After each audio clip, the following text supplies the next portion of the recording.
আসসালামু আলাইকুম। জাভাস্ক্রিপ্টের এই টিউটোরিয়ালে আপনাদের সকলকে স্বাগতম।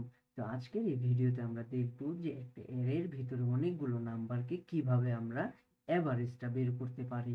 তো চলুন আজকে আমরা আমাদের প্রশ্নটি প্রথমে পড়ে নেই। তো আমাদের প্রশ্নটি হলো write a function named find average that takes an array of number and return the average of all element। অর্থাৎ এখানে আমাদেরকে কি বললো, বললো যে আমাদেরকে একটা ফাংশনের ভিতরে কি করতে হবে, ফাইন্ড অ্যাভারেজ নামে কল করে দিতে হবে। কল করে দেওয়ার পরে কি করতে হবে, আমাদেরকে কল করে দেওয়ার পরে আমাদেরকে করতে হবে যে একটা অ্যারের ভিতরে যোগ করতে হবে, যে সংখ্যাগুলো নিব সেগুলো যোগ করে তারপরে রিটার্ন হিসেবে ওই অ্যাভারেজ ভ্যালুটা আমাদের রিটার্ন করে দিতে হবে। রিটার্নটা করতে হবে অ্যাভারেজ যেটা করব সেটাকে। ঠিক আছে, তাহলে আমরা এগুলো আমরা আমাদের সমাধানটা কোডের মাধ্যমে দেখব।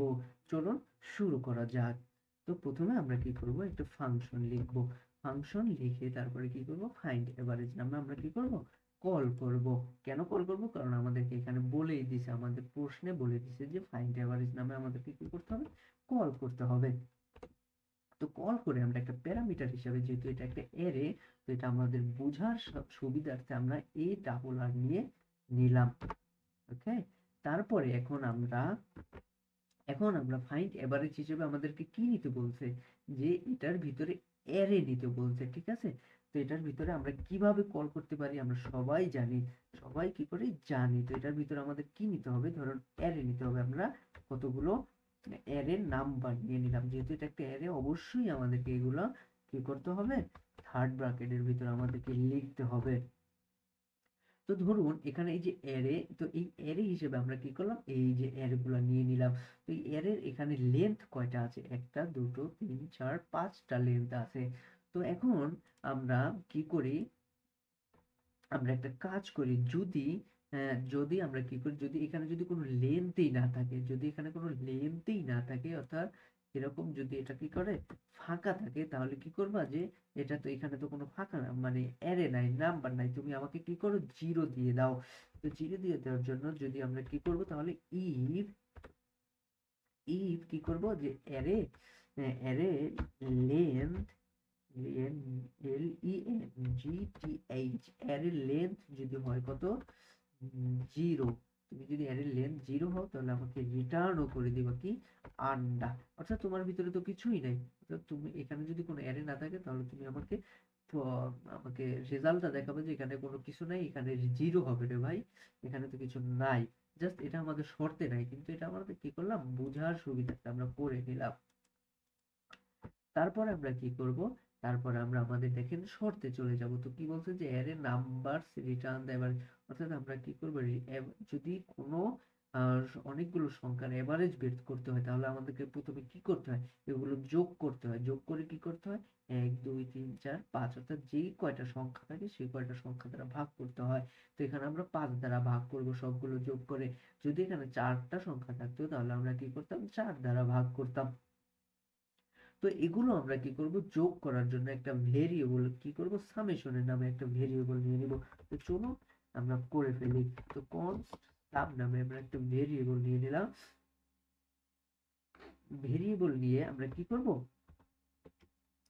যোগ করব। ভেরিয়েবল নিয়ে আমরা কি করব, যোগ করব। আচ্ছা, এটাকে এখন আমরা কিভাবে যোগ করতে পারি, ধরেন অ্যারে ডট রিডিউস দিয়ে করে ফেলি। অ্যারে রিডিউস, অ্যারে রিডিউস আমরা কি করলাম, অ্যাকুমুলেটর একটা অ্যাকুমুলেটর নাম দিয়ে দিলাম, আর একটা নিয়ে নিলাম নাম্বার। তো এটাকে আমরা এখন কি করব, যোগ করব। এই দুটো সংখ্যাকে যোগ করব। অ্যাকুমুলেটর, আচ্ছা আমি এটাকে বুঝিয়ে দিচ্ছি, আপনাদের সকলকে আমি বুঝিয়ে দিব। হ্যাঁ, নাম্বার, অ্যাকুমুলেটর নাম্বার এবং ইনিশিয়াল নাম্বার নেম নিলাম কি, জিরো। ইনিশিয়াল নাম্বার নিলাম জিরো। তো এটাকে আমরা এখন কি করব, এভারেজ করব।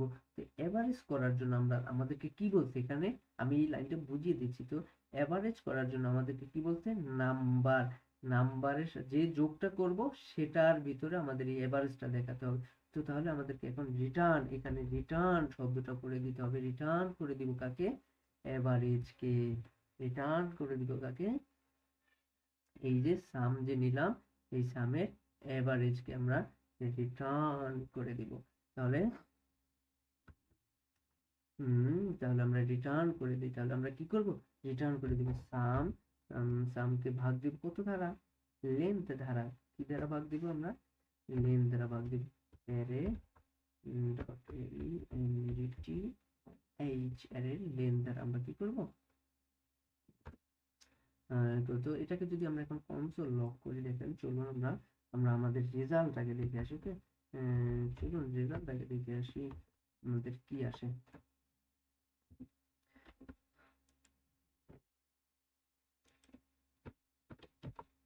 এই যে দেখেন কত চলে আসছে? 30। 10 এর সাথে 20 যোগ করলে হয় 30, 30 এর সাথে 30 কত হয়? 60। আচ্ছা, আমরা এখানে এটাও তো করতে পারি, তাই না? যে আমরা কি করব? রিটার্ন না করে আমরা কি করব? আচ্ছা, 10 কত হয়? 50, 90। 90 সাথে 30 যোগ করলে কত হয়? 90, 120। 120 আর 20 কত হয়? 140। 140 আর 10 50। আচ্ছা, 50। 150 কে যদি আমরা 5 দ্বারা ভাগ করি তাহলে কত হয়? 3 5 150 হবে, 30 করে হবে। অর্থাৎ আমাদের এভারেজটা হবে কত? 30। আচ্ছা, এখন আমরা এই লাইনটাকে কিভাবে করলাম, এটাই হলো আমাদের বোঝার ব্যাপার বা বোঝার বিষয় এখানে। তো এটাকে আমরা ইফিক্স এর মাধ্যমে করতে পারতাম। এবং রিডিউস হলো সব থেকে স্ট্যান্ডার্ড মেথড বা স্ট্যান্ডার্ড পদ্ধতি, যেখানে আমরা সুন্দর করে শিখতে পারবো এবং আমরা এই রিডিউসের মাধ্যমে আমরা ভবিষ্যতে জাভা স্ক্রিপ্টের কাজ করবো। তো এই জন্য আমরা কি করলাম? রিডিউসের মাধ্যমে এখানে করে ফেললাম। তো এই রিডিউসটা বোঝার জন্য আমরা কি করি? আর একটু ডিপলি আলোচনা করি। তো চলুন কি করি, ধরেন একটা কনস্ট একটা ভেরিয়েবল। আচ্ছা, আমরা অনেকগুলো অ্যারে নিব, ঠিক আছে? অ্যারে, হ্যাঁ, হয়ে গেল যে একটা অ্যারে ভেরিয়েবলের ভিতরে কি করলাম? অ্যারে ভেরিয়েবলের ভিতরে অনেকগুলো নাম্বার রাখলাম, 1 2 3 4 5। আচ্ছা, ঠিক আছে, নাম্বার রাখলাম। তো এটাকে কি করলাম? কনস্ট ইনিশিয়াল, আর কি ইনিশিয়াল হিসেবে 0 হিসেবে নিলাম। কেন নিলাম আমি একটু দেখেন, জাস্ট দেখেন, আমি এটা সবগুলো বুঝিয়ে দিচ্ছি একটু একটু করে। তো তারপরে কি করব? কনস্ট আরেকটা ভেরিয়েবলের ভিতরে আমরা কি করব? আরেকটা ভেরিয়েবলের ভিতরে ধরেন সাম, সবগুলো যোগ করব। সবগুলো কি করব? যোগ করব। এখন আমি দেখেন এই যে অ্যারেটা আছে এগুলো কি করব? সবগুলো যোগ করব। তো অ্যারের ভিতরে আমি কি করব? রিডিউস করব। এই অ্যারের ভিতরে করব। কেন করব? কারণ এগুলো তো আমি যোগ করব, তাই না? এই জন্য আমি অ্যারে ভেরিয়েবলটাকে ধরলাম। এই যে অ্যারে রিডিউস করলাম, অ্যারে রিডিউস করলাম। আমরা কি করলাম? অ্যারে রিডিউস করলাম। এখন অ্যাকুমুলেটর, অ্যাকুমুলেটর। আচ্ছা, আমার বানানে ভুল হতে পারে, বা আপনি যে কোনো সংখ্যা লিখতে পারেন। অর্থাৎ এখানে VALUE প্রথম রিডিউসের ক্ষেত্রে প্রথম যে অ্যাকুমুলেটর, অর্থাৎ এটার কাজ হলো যে কি করবা তুমি? এখানে তোমার একটা মনে করেন বক্স আছে, ঠিক আছে? এই বক্সে এসে সবগুলা জমা হবা। প্রথমে কি করবা? এই এক এখানে চলে আসছে, একের সাথে কি হবে? ভ্যালু ভ্যালু আছে কত? এক, একের সাথে এক যোগ হবে, তাহলে হবে কত? দুই। দুই কিন্তু এটার ভিতরেই থাকবে। তারপরে আবার দুইয়ের সাথে দুই যোগ হবে, আবার যে চার থাকবে, চারের সাথে তিন যোগ হবে। এইভাবে এই অ্যাকুমুলেটরের এটার কাজ হলো, প্রথম যে শর্তটা, এটার কাজ হলো এটা। তারপরে ভ্যালু, ভ্যালু মানে এক, দুই, তিন, চার, এভাবে আমাদের এখানে ভ্যালুটা কি করবে? চলে আসবে। তো এরপরে আমরা কি করব? এরপরে আমরা একটা অ্যানোনিমাস ফাংশন চিহ্ন, অর্থাৎ এটা ব্যবহার করে কি করব? এই অ্যাকুমুলেটর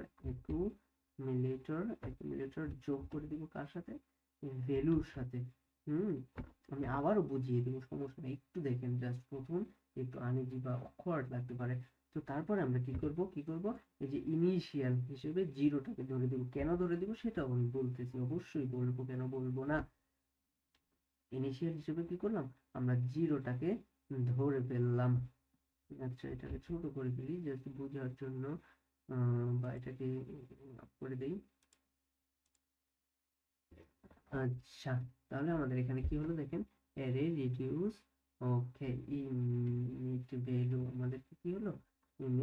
ইনিট হিসেবে আমাদের এখানে ভুল হয়েছে। কি ভুল হয়েছে? আমাদের এখানে প্রথমে ব্র্যাকেটের ভিতরে আমাদের এই শর্তটাকে পুরোটা নিতে হবে। ওকে, তাহলে আমরা কি করলাম, ব্র্যাকেটের ভিতরে নিয়ে নিলাম। এখন আমরা কি করব, এটা সম্পূর্ণ এটা যে যোগ হয়েছে সেটাকে আমরা একটু দেখবো। আচ্ছা চলুন দেখে আসি। এই যে সামের ভিতরে যেহেতু রাখছি আমরা, কনসোল লগ সামকে দিলেই তো আমরা দেখতে পারবো যেটা আমাদের হয়েছে কিনা, তাই না? তো চলুন দেখে আসি। আচ্ছা চলুন দেখে আসি। এটাকে করার জন্য ইন্ডিভিজুয়াল ভ্যালু দেখেন কত চলে আসছে। প্রথমে এই যে 30টা আসছে উপরের 30 থেকে, তারপরে আসছে কত, 15। দেখেন এটা আমরা কিন্তু এভারেজ করিনি, এটা যা যোগ করছে, একের সাথে 2, 2 এর সাথে 3। এখন এটা কিভাবে কাজ করলো, এটা কিভাবে কাজ করলো এটাই জাস্ট বোঝার জন্য। ওকে, তো এটা কিভাবে কাজ করলো চলুন দেখে আসি। যে আমরা যখন রিডিউস ব্যবহার করব, রিডিউস ব্যবহার করার সময় যে অ্যাকুমুলেটর অর্থাৎ একটা বক্স ধরেন যেখানে আমাদের যোগফলগুলো থাকবে। এখন যদি আমি ইনিশিয়াল ভাবে যদি জিরো এখানে না ধরে দিই, অর্থাৎ জিরোটা কিভাবে দিলাম, এই যে ইনিশিয়াল জিরো আমি এখানে জিরো লিখে দিছি। তো আমি যদি এখানে এভাবেও করতে পারি, দেখেন শর্ট ভাবে জিরো, সরাসরি আমি এখানে ইনিশিয়াল ভাবে ভ্যালুটা জিরো ভাবে লিখে দিতে পারি। তো সেম কাজটাই আমরা এখানে করছি, যে আমরা ইনিশিয়াল ভাবে ভ্যালু জিরো ধরে দিয়েছি। অর্থাৎ এই জিরো প্রথমে আমার এই বক্সে কিচ্ছু থাকবে না, জিরো হিসাবে এখানে আসে। তারপরে জিরোর সাথে প্রথমে ভ্যালু হিসাবে ওয়ান আসছে, তো জিরো যোগ ওয়ান, ঠিক আছে, তো এক। আবার তারপরে কি করছে, আমার এখানে এক চলে আসছে, তো আবার একের সাথে এক যোগ দুই, এই যে দুই ভ্যালু, দুইয়ের সাথে কি হলো, দুই আর এক যোগ করলে তিন হলো। তো এই তিন ভ্যালুটা আবার এখানে চলে আসছে, যেহেতু ভ্যালু নাম্বার হবে কত এবার তিন, আবার তিনের সাথে তিন যোগ। এভাবেই কি করছে আমাদের এই কাজটা এখানে করছে। ঠিক আছে, তো এখন আমরা এটাকে এভারেজও যদি করতে চাই, তাহলে এভারেজটা কিভাবে করতে পারি, এভারেজটা আমরা এইভাবে করতে পারি কনস, আচ্ছা ধরেন এবার যাতে উপরে না সমস্যা না হয় উপরে কোডটার সাথে। তো এভারেজ হিসেবে কাকে এভারেজটা করব, দেখেন এই সামকে এভারেজ করব। সাম যেহেতু এই যে টোটাল এখানে এটা যোগ করছি, এই লাইনে যোগ করছি, তাহলে অবশ্যই আমার ভ্যালুগুলো এখানে রাখা আছে, তাহলে সামের সাথে ভাগ দিতে হবে।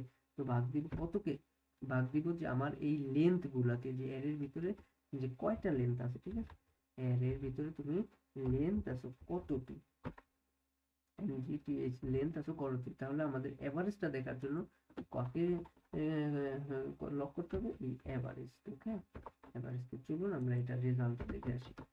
দেখেন 3, অর্থাৎ এখানে কত, 1 2 3 4 5, 5 15কে 5 দ্বারা ভাগ করলে কত হয়, 3 হয়। তো আমাদের এভারেজটা হয়ে গেল 3। তো সেম কাজটা দেখেন এবার আমরা কিভাবে করছি এখানে। আমাদের এই কোডটাকে যদি আমরা এখন দেখে আসি, তাহলে বুঝতে আমাদের অনেক অনেক ইজি হবে।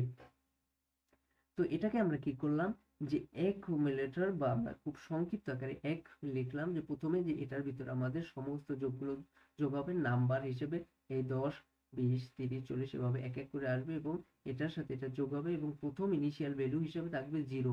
যদি আমি ইনিশিয়াল ভ্যালু হিসেবে যদি জিরো যোগ না করি, তাহলে কি করবে, এই যে অ্যাকুমুলেটরটা কি করবে, অটোমেটিকলি একটা 30 10 20 এরকম একটা সংখ্যা এখানে গেদার করে রাখবে। তো এটার সাথে যদি এরকম করে, তাহলে তো আমাদের যোগ করাটা হবে না। তো এভাবেই আমরা রিডিউস কি করব, ব্যবহার করব। আশা করি সকলে বুঝতে পারছেন। ধন্যবাদ সকলকে।